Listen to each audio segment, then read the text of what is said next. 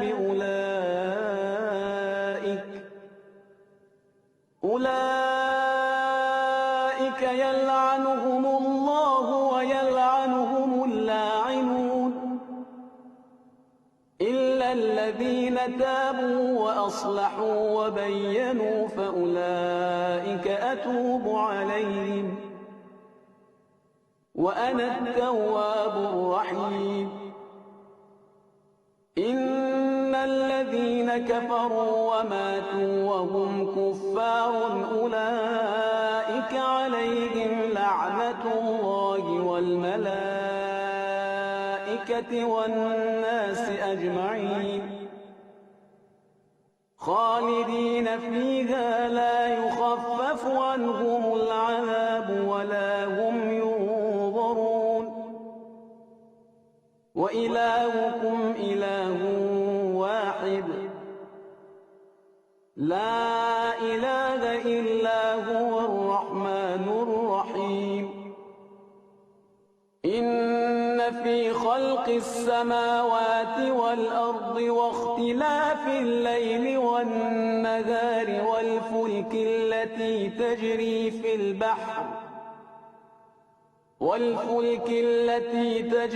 في البحر بما ينفع الناس وما أنزل الله من السماء من ماء فأحيا به الأرض بعد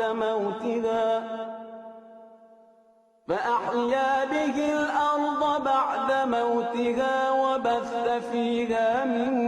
كل